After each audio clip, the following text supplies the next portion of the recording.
Hey everybody, actually I'm going to get my headphones. Just a minute.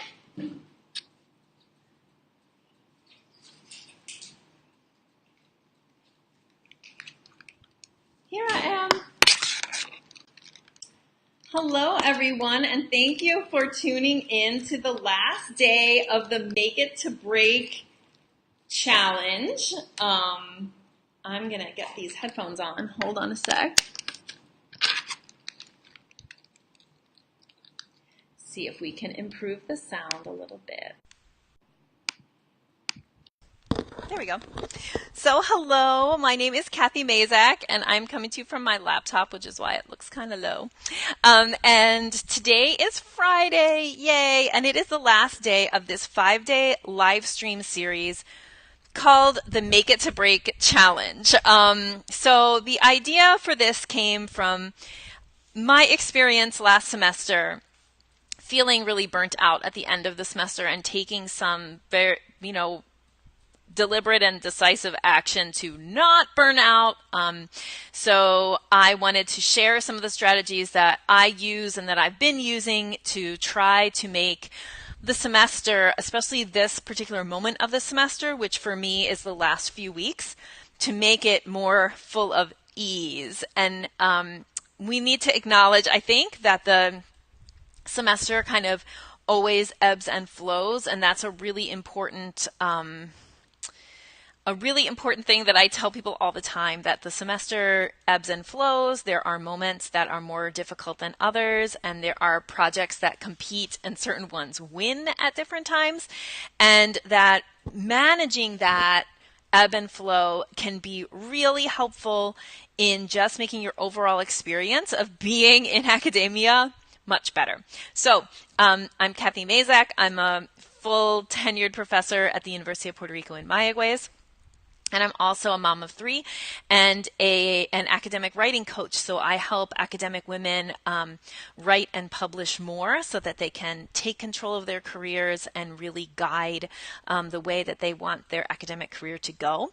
And as part of that job, I run the Academic Women's Writing Collective, which is an online community that I'll be talking more about a little bit up towards the end of this live video. That community is open for enrollment. It's actually open for enrollment all the time, and it is $29 a month to join. And I'll be talking a little bit more about that as we go here today. So first, I want to just give a little recap. Since it's Friday, we can do the recap of the last 5 days, and then I'll introduce you to today's topic.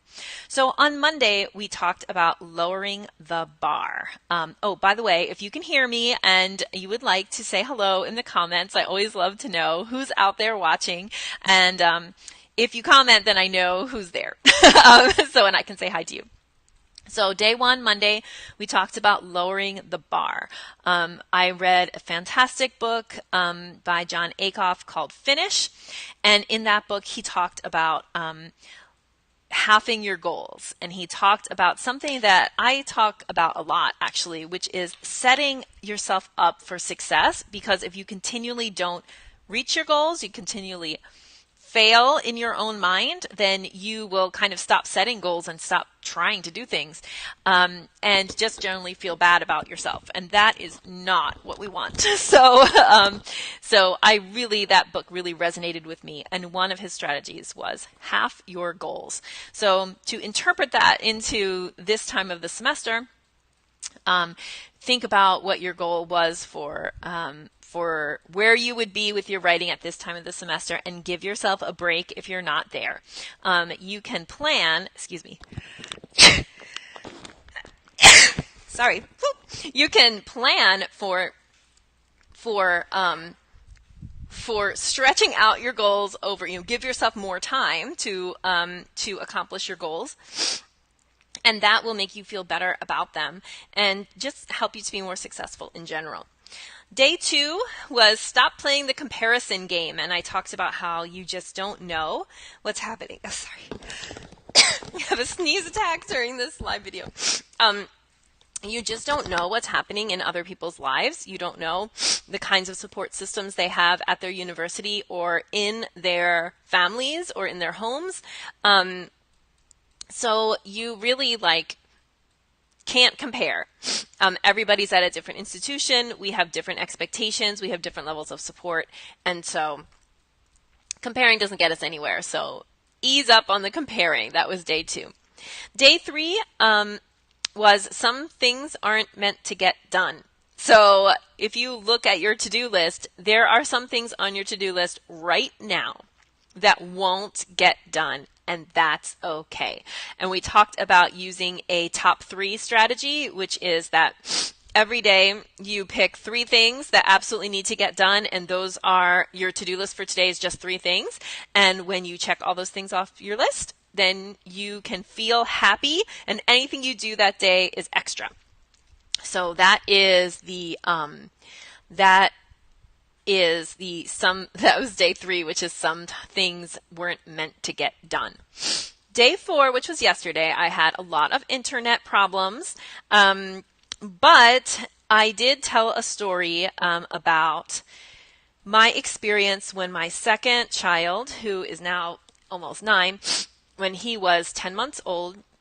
I had just come back from maternity leave, and he got very, very sick and was hospitalized for 10 days.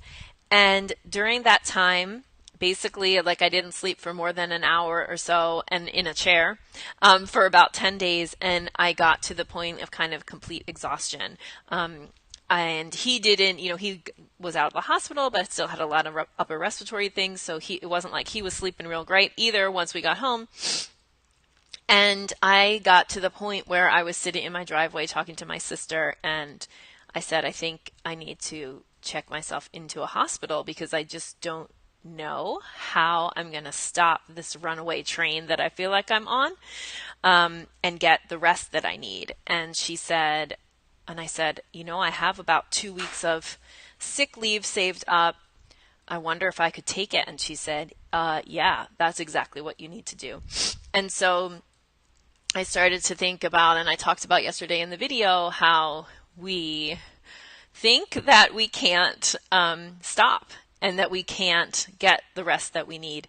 And sometimes we have to absolutely deliberately rest. So day 4 was intentional, deliberate rest. I fast forwarded and told my story of last year, which was the hurricane semester or the hurricane year. And so what happened to our university schedule was that basically we were off for a month during right after Maria. And when we came back, we were teaching classes where, the students didn't have power, the students didn't have internet. We all were searching for, gas and water and food. And so it was a very stressful year. Lots of students didn't get water and electricity in their house until January or February or even March. And so, and plus our semester got delayed, so we didn't get breaks. We just kept going, we didn't get a semester break. So by the time I got to April last year, April, early May, I was like, I'm good. I knew, I could feel it, but earlier in the process of having a breakdown, I could feel that I was gonna have basically an exhaustion breakdown. And so I was very deliberate, and I blogged about this. I'll have to find the blog post and link it up here, but about taking rest. And so we talked yesterday about strategies to get rest, and to deliberately rest between now and the end of the semester. And those included forcing yourself to lie down on the weekends, and making your to-do list include only the things that absolutely must get done between now and the end of the semester, like grading, and even some grading. You could just, you don't have to grade everything perfectly, right? So you just do your best and schedule in rest for yourself. And today, day 5, we are now talking about getting support. So here's the kind of what I have seen when I look out onto academia and when I talk to women in my community. I see that a lot of people think that you're not supposed to need help. So one of the, I think, kind of mental or one of the kind of mindset problems that people in academia have is kind of a deep belief that you don't, that asking for help means you're not smart enough to figure it out yourself. So I want you to check and see if you have that belief, and go ahead and let me know in the comments how you feel about that. But think about that. When you think, oh, I don't really know how to write this thing, or I don't really know how to do this proposal, or I don't really know how to, do this teaching thing, or whatever particular part of your very complicated job you're working on. Sometimes we think that if we ask for help that we won't, that people won't think we're smart enough. And I think in academia, kind of the holy grail of image is to be seen as super smart, right? I mean, we are in this field full of super smart people doing things every day. You are one of those super smart people. So I'm here to tell you that. And also to say that it's okay to ask for help and get support. In fact, it's absolutely necessary. But a lot of people feel like they can't get that help, or they can't go to their department chair or their peers, their colleagues, for the kind of support that they need. I'll give you an example though, back to that same story that I was telling before. Like, I thought that I couldn't ask for leave. Like, I thought people would look at me weird. I thought my department chair, who was like, now he's like my co-author and co-editor, and we collaborate on all these things, and he's a dad. We have girls the same age. But at that moment, he hadn't been a parent yet, and I thought he would laugh at me, or I thought he would think that, like, why can't you just sleep? Why can't you just, like, figure this out and do it? But he didn't say any of those things. It was probably illegal for him to have said any of them. So he just nodded his head and said, yes, I will accept your leave and I will take care of it. And I will make sure your classes are covered, and I will make sure everything's fine. Go home. And that's what happened. So you never know, like, you don't necessarily know. Sometimes in our heads, we're kind of projecting out what other people are going to think. And I just want to plant in your brain that other people might think, wow, she knows how to take care of herself. Or, wow, she really knows what she needs and wants and knows how to get it. Instead of thinking that what everybody's going to think is she's weak, or she's not smart enough, or, why didn't she figure this out before? Hi, Liz. This is so true. I'm happy to ask for feedback on just on just about done drafts, but I'm hiring a consultant to help with analysis about something I just don't know how to do and was nervous about telling colleagues. Yeah, I mean, I think that hiring help in terms of like even editing, and I would certainly say writing coaching, which is something that I do, that can help you get unstuck. Like, I think it's so important that our message gets out into the world that, Liz, I'm so proud of you for getting help with analysis that you need help with, like, so that your project can get out there. That's the most important thing. And I think that we should definitely be more open to getting different types of help and support. Speaking of that, I think a lot of times we project and we imagine the worst case scenario of what other people are going to think about us when we ask for support. Another thing that was hard for me to do, but I did, I don't think that this came out in the video from yesterday because I got cut off by the internet, but so basically, my son went to the hospital for 10 days. I had to stay there with him, so I came out completely exhausted. I tried to trudge through the semester, for most of the semester, actually.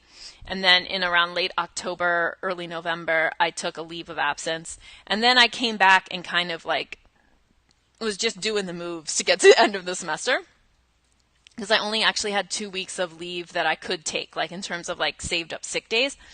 So I still was pretty darn exhausted even after taking that leave. It didn't like solve the problem 100%. And my husband was just like, you know what? You should just go to New Jersey. Like, just go stay with your mom by yourself. And at that time, we had the 3-year-old and we had the baby. And I was like, what? And he's like, yep, I'm going to take the kids to my mom's house for the holiday break, and you're going to go to New Jersey with your mom. And and I was breastfeeding at the time, and we flew my mom to Puerto Rico, and she helped me night wean the baby. She helped me wean the baby.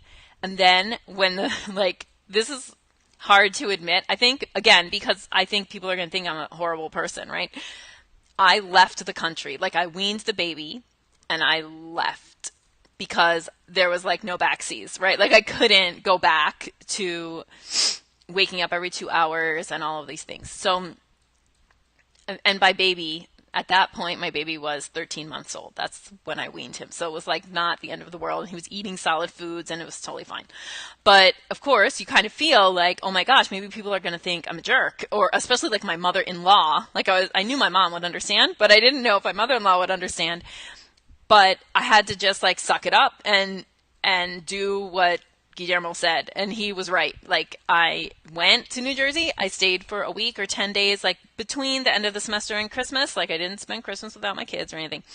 And then I came back, and while I was there, I didn't have to take care of anybody else. I just took care of me, and I really, really needed that, because even when I took the leave of absence, I was only without kids for the time that they were at daycare. So, getting support, asking for support, and silencing those voices in your head about what other people are going to say. So, having said all of those things, I want to talk to you a little bit more about the kinds of writing support that I can offer you, and not just writing support. So I say that I'm an academic writing coach. I don't read your writing. The only the only writing that I read actually is I have very specialized clients who apply for very specialized education grants from a funding agency where I have gotten funding before, which is the Spencer Foundation, which is an educational funding agency. And I have worked with people back and forth in a coaching kind of way on their Spencer grants. So that's a very specialized thing I do. But most of the time, what I do is I help people figure out the time, how to make time to write. Because the biggest kind of worry or complaint of people in my community of academic women is like, I don't have time to write. I don't know how to fit it in. And I really teach people how to prioritize and how to, I think of it as like designing your career so that writing's at the center. So I teach people how to do this. I have a course called the Academic Women's Writing Roadmap that teaches that. I have tools, like I have the Trello. I teach people how to use Trello to do that. Trello is a project management tool. I have the Virtual Writers Retreat, which is a 2-week writing sprint that's guided, that I help people. And then the most recent new thing that I've developed is the Academic Women's Writing Collective, which you can see the link at the bottom. But I'm going to show it to you in a second. So basically, this all stems from kind of people saying that they don't feel like they have support and they don't feel like they have a place to turn. And I wanted to create a place to be together, even though it's virtual, right? Be together virtually and to write together and to talk about our struggles with getting our writing done and talk about our struggles with our career in a place that is, not full of your department colleagues who might be like, you feel like they'll be judging you. So this is like a totally no judgment space. And I'm going to actually show it to you so you see what it looks like, because I know I've been talking about it a little bit all week. Some people who are watching this video are members of the community. Ute says, I am indeed very happy I can help our new colleague with something that speeds up his lab setup and will save him lots of time. I will need his help at some point. He is a nice person. It gives me a good feeling to help. Absolutely. His acceptance of my help shows me that he has his priorities straight. That is, he wants time for writing. So do ask colleagues for resource help. Yes, absolutely. I think that, this image of what academia is like, is like is born of truth, right? I mean, there are places that are cutthroat, and certainly in my own department, there's a lot of like infighting and crappy stuff like that you just get that seems like is true like everywhere. But we don't have to just accept that as the only truth, right? I mean, like we don't have to just keep on thinking that academia is soul sucking, right? We can create something different, or at least I believe that we can create something different. And that's why I created the Academic Women's Writing Collective. So I'm going to share my screen with you because I want to show you like what this thing is. And so you can see here, this is what it looks like a course because it is kind of, I mean, it's set up with a static part and then it's set up with a community part. And this is the static part. So if you were to join by clicking on the link below here, immediately you would get access to this, and it shows you like there's a welcome video and there's like things about how to use the community. And then something that I think is really important here is that we are building a library of monthly calls. So when you join, you get access to the whole previous library, plus you get to join all the calls that are every month. And on these calls, they're like hybrid calls that are part workshop and part group coaching call. So I didn't want to do like hour-long workshops because I just think that that's like a lot to sustain. So I thought it would be better to do kind of half-an-hour workshops, half-an-hour Q&A, group coaching. So hi, Corey. Okay, I'm glad you finally jumped in. Yay. And so you can see here the recorded monthly calls. And so we had a get to know you kickoff call. We had our first workshop was a co-authoring workshop. And that workshop has with it, like if I click here, is that going to show me? I don't want it to like actually. Okay, so that workshop has a video, and then it also has with it the handout. And it also has with a checklist, and then it also has a link to a Google Doc. Hold on here, I want to make sure to stop this. It has a link to a Google Doc, which are like templates, excuse me, for templates for writing like the breakup note to your co-authors if you need to. So, and writing, like I teach people how to use kind of to do a contract almost like with your, I'm sorry, I'm all of a sudden stuttering, with your co-author to do kind of like an email informal contract. And I have a template there. You could just use it. You can just click on it. You can join today and grab that template. There's also the other, workshops we did was the writing goal setting, which comes with a whole bunch of information and walks you through how to set writing goals, both for the year, for the semester, and then daily writing goals, or like everyday writing session goals. And I also did an academic branding workshop, so that's there with a nice handout that helps you develop your academic brand. Also, sometimes when I just get inspired by things or people ask me to do something, I create these other trainings that are just bonuses that I put in here. So about writing your mission statement, and I showed people how to organize your book project in Trello. So those are different kind of things that we learn. And then this month, I'm talking about writing the lit review. So I'm super excited about that because it's a stumbling block for a lot of people, and I have some things to say. So this writing collective has been super awesome for me because it's this huge creative outlet for me. Like whenever I feel like I have something I could teach people, I just can create something and be on my way. Hi, Tamara. Thank you for the hearts. So this is one part of the collective, and here's the other part.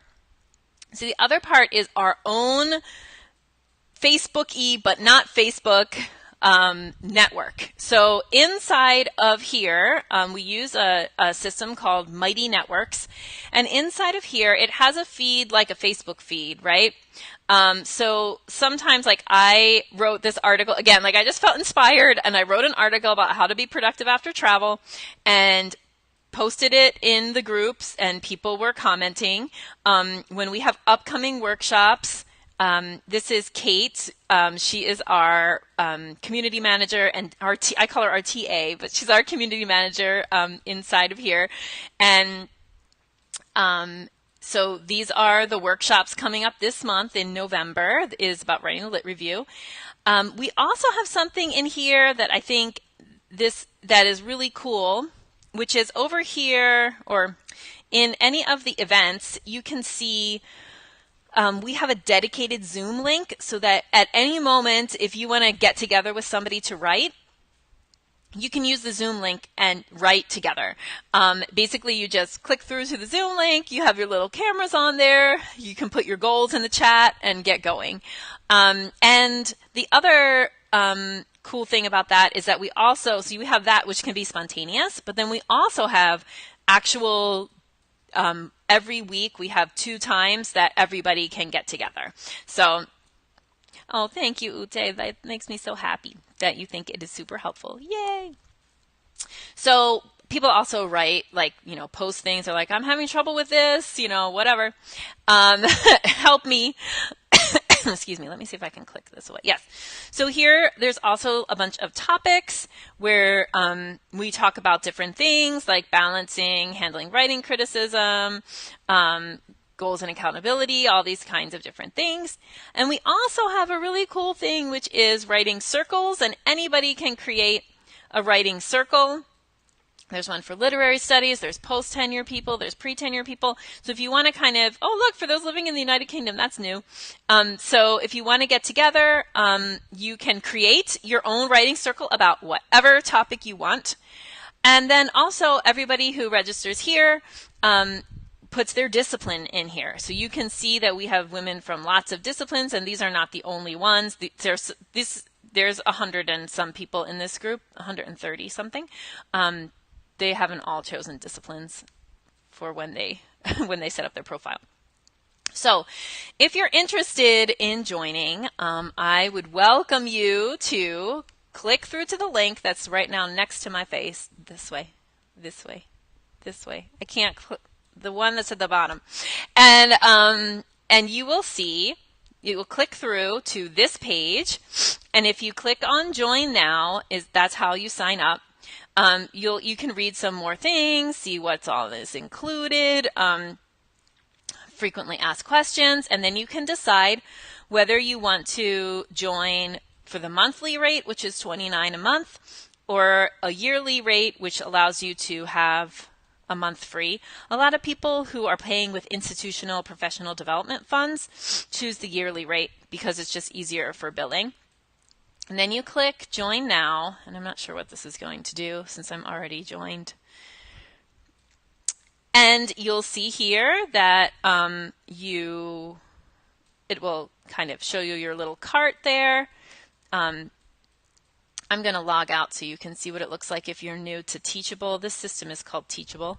My internet is very slow, and I'm also streaming video. So anyway, it'll ask you to set up a username and password, and then it will ask you for your credit card information. You agree to the terms of services, and then you click enroll in course. Okay, so there, it asks you for your email address, your name. You have to agree, put in your payment information, agree again, and then you can click enroll in course for $29. And then you are basically you will get billed every month for $29. If at any time you want to stop, there's no problem. You just stop. In fact, the first, you can either email me and say, please, I want to end my subscription, and I just happily will help you end, we'll take you out. It's no problem. And then there's also in here in the first lesson, it shows you how to unsubscribe or change your payment method. That's the first thing, because I don't know about you, but I'm a kind of person who likes to have complete control over my subscriptions myself. I don't want to have to ask anybody for help to get out of something that I got into. So that's why it's pretty easy to do that here. And so I encourage you to check it out. It's going to be a great way to kind of finish off this year and start the new year with lots of support and new writing friends there inside of the Academic Women's Writing Collective. So I encourage you to check it out. If you have any questions, just send me an email at Kathy@KathyMazak.com, and I'm happy to answer them. I hope that you have enjoyed these 5 days of live videos about making it to break. So if you haven't seen all the videos, like Corey says that she's has had some issues and she couldn't see all of them, don't worry. They are all right here on my page, and you can just scroll back and see them. They'll be probably reverse chronological. And also, if you are not in my I Should Be Writing Facebook group for academic women, then please, you can search I Should Be Writing and it should come up under groups, or you can go to facebook.com/groups/I Should Be Writing, all smushed together, and you will find it. Come over there and join, and all these videos are also being broadcast there simultaneously. So if you're interested in reading more about my hopefully helpful advice about writing and publishing more, then please go ahead and check out my blog, which is just KathyMazak.com. And I hope that you have a wonderful and ease-filled last few weeks of your semester, and then a restful and happy semester break. Have a wonderful day. Bye.